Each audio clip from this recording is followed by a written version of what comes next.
Welcome to The Reader's Couch, a podcast that brings you lively conversations with some of your favourite authors and bookish personalities.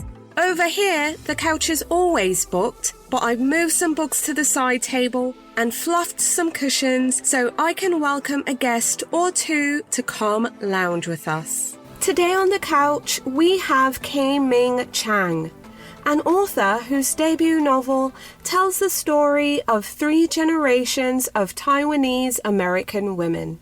It's a story of family, migration, queer lineage, girlhood, and buried secrets. Stay tuned.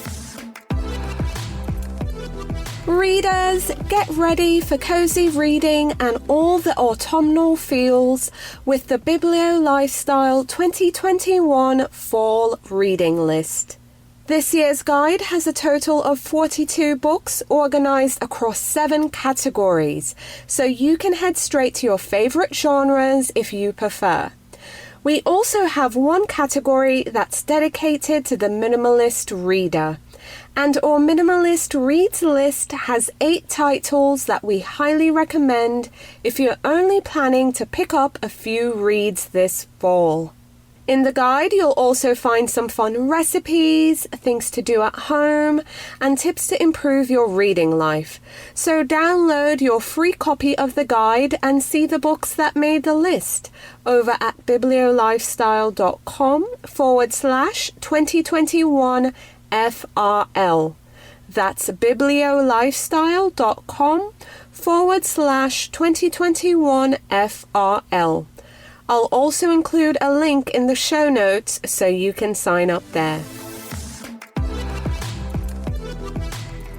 Hi readers, welcome again to the Reader's Couch. I'm your host, Victoria Wood, and here on the couch with me is a Lambda Literary Award finalist, National Book Foundation 5 Under 5 honoree, and her debut novel was longlisted for the Center for Fiction First Novel Prize, the Penn Faulkner Award, and it was a New York Times Book Review Editor's Choice selection.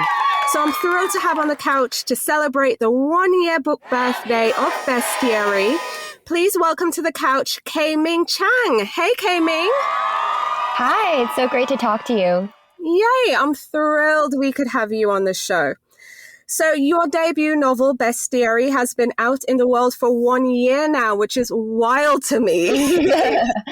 Tell me about the experience. How has the past year been?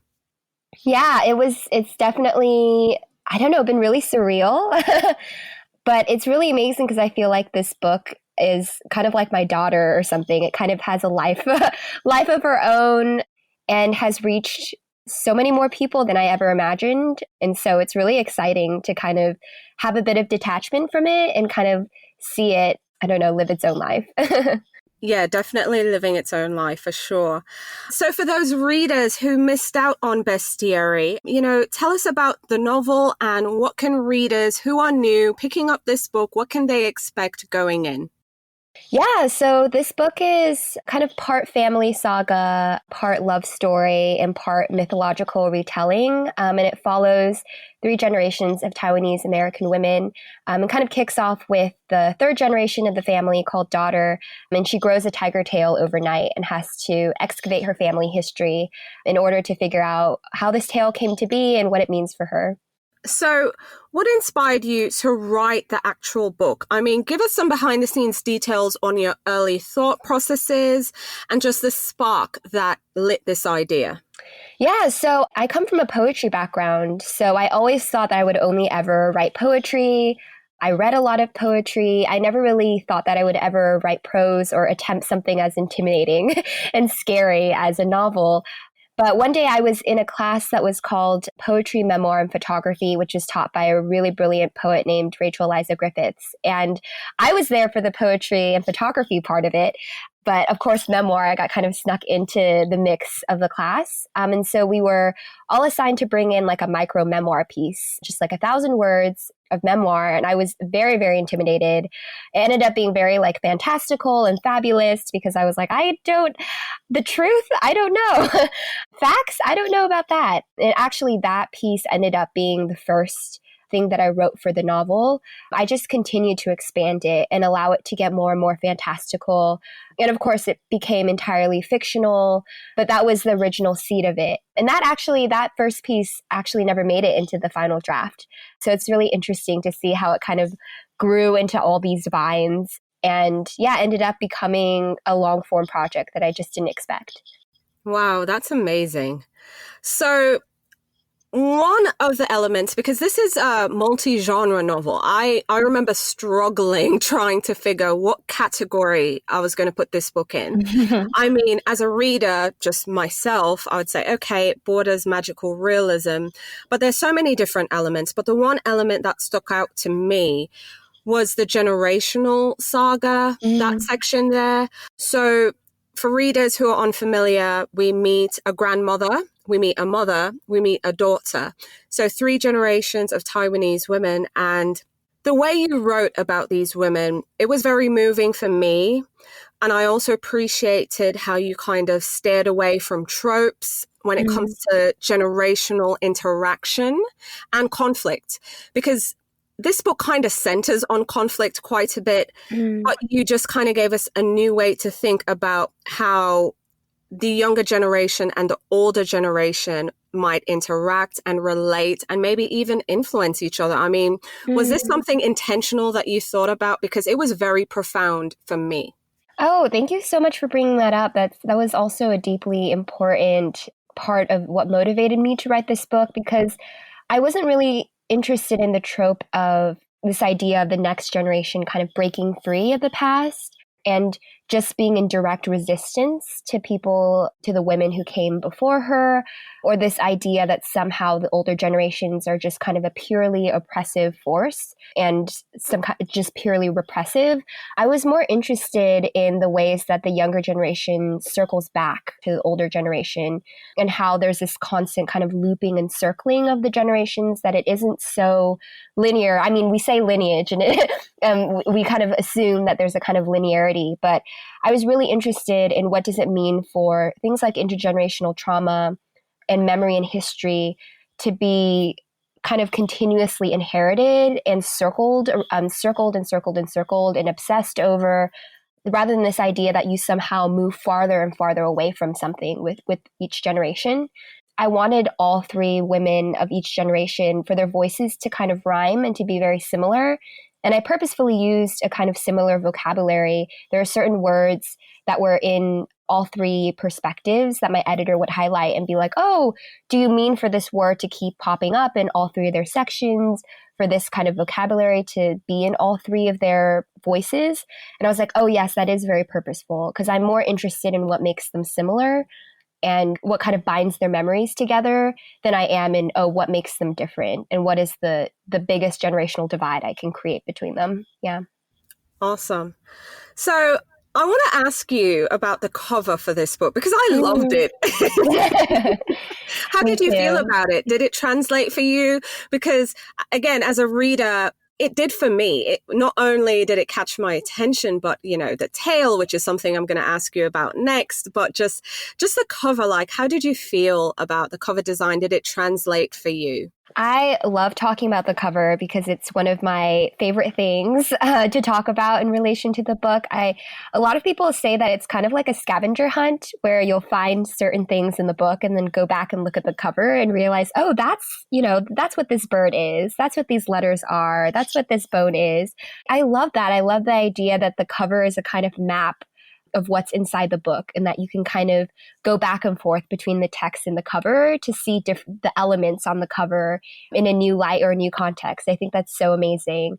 Yeah, I remember the first time I saw it, I was actually really skeptical, which is really funny because now I adore it so much. But I think the reason why I was skeptical was I was like, oh, maybe it's too girly, maybe it's too feminine. And then the more that I talked about it, the more I realized that that was kind of a weird, like, internalized thing, because I was writing about women and I wanted it to be a feminine book and I wanted it to be a very girl-centric, woman-centric book. And yet I had this kind of strange dissonance with how I felt about the cover. And I was like, no, I should embrace the femininity of it, because that is what this book is about and what I want to write about. So I was able to realize that I was just kind of applying a different gaze to it, and that actually this cover was really perfect for the content of the book and for what I was trying to do as a writer.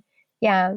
I'm one of those weird readers. I'm searching for the title. I'm searching for the cover design. So as I was reading, it definitely kind of just came together for me, and it just made me love the cover even more.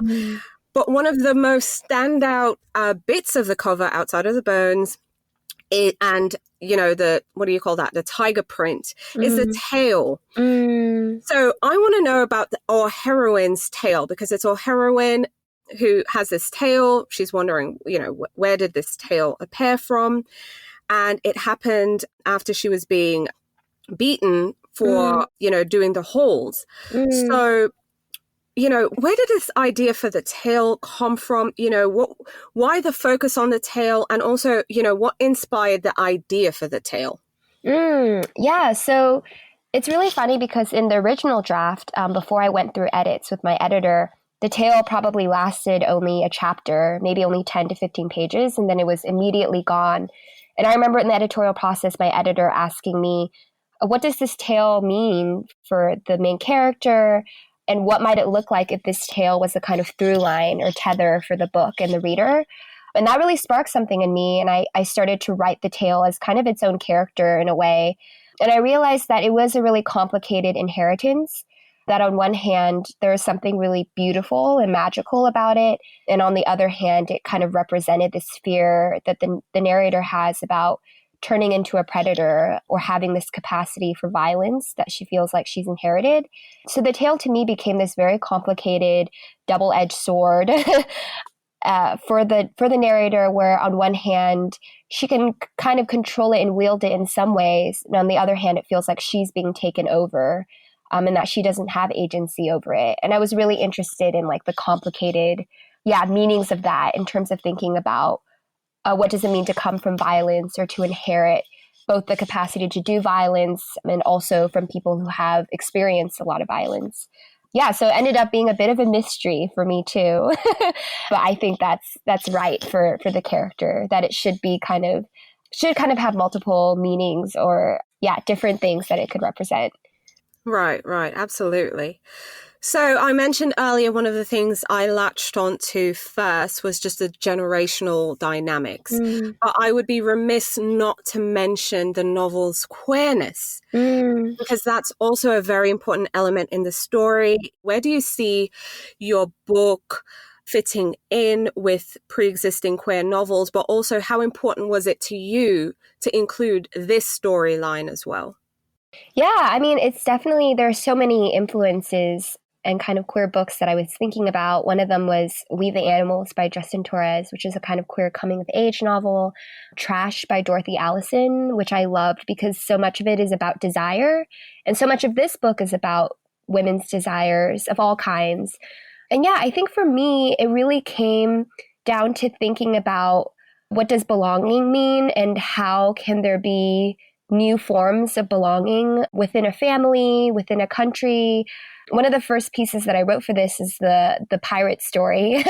There's a chapter with the narrator's kind of, I think, great-great-grandfathers. And I was really interested in this idea that the sea represented not only an escape from the nation, but also it allows them to find belonging with each other away from kind of traditional family structures. And I thought there was something really beautiful and subversive about that. And also I think resonated with, at the time I was taking an Asian American history class. And I remember reading a lot about one of the things that kind of like villainized the Chinese immigrants who first came to California was this idea that they were all men. And therefore there was a kind of queerness to them. And I was really interested in that as well. I was like, oh, what does it mean to be seen as alien in all these different ways? And how can I recenter that and reinvent it in thinking about, what does it mean to have a queer lineage and belong to queerness? I love it. I love it. So, K-Ming, now I'm really curious about your reading life. We've talked about Bestiary. This was your debut novel that you wrote, but what are you reading right now? And what books are you looking forward to reading in the year ahead?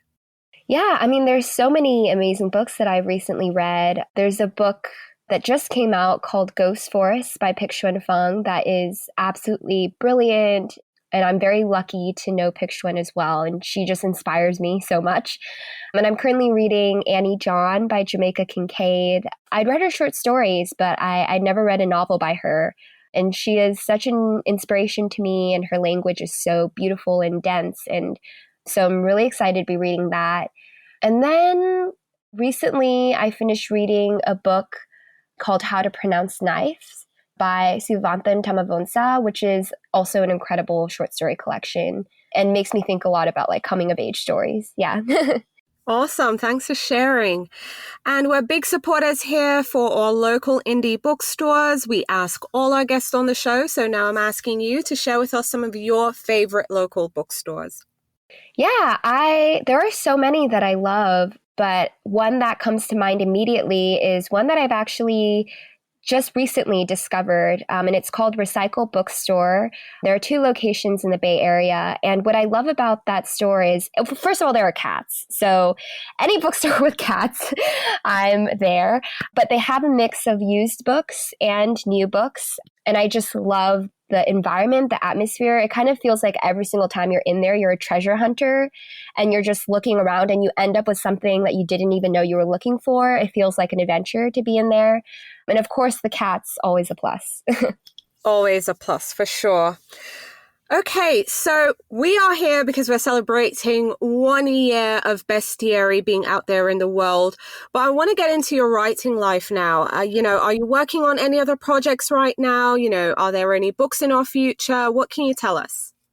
Yeah, there's definitely, I always have something kind of brewing, but I have a short story collection that's coming out next year in July that I'm very excited about called Gods of Want. And I'm also currently working on a couple other projects.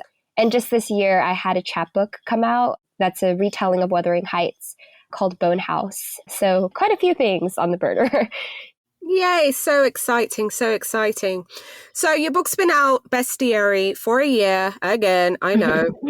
But so you've definitely been seeing some reviews, I'm sure readers have gotten in touch, you've seen social media, Goodreads, just all the good stuff.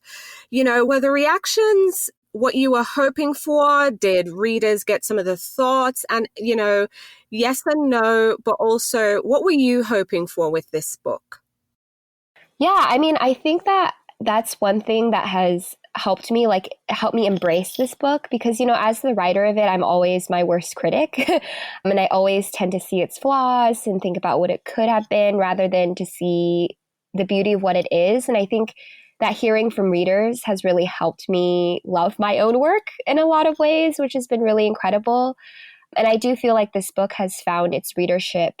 And that, yeah, I just feel so much gratitude, especially hearing from other queer Asian readers who talk to me about, this book made me feel all these things and have empathy for the characters. Like all of those things have just been so rewarding for me. And yeah, I just always remember like how many people have helped kind of ferry this book into the world and be like the midwives of this book. And it just, yeah, it feels really tremendous and really incredible.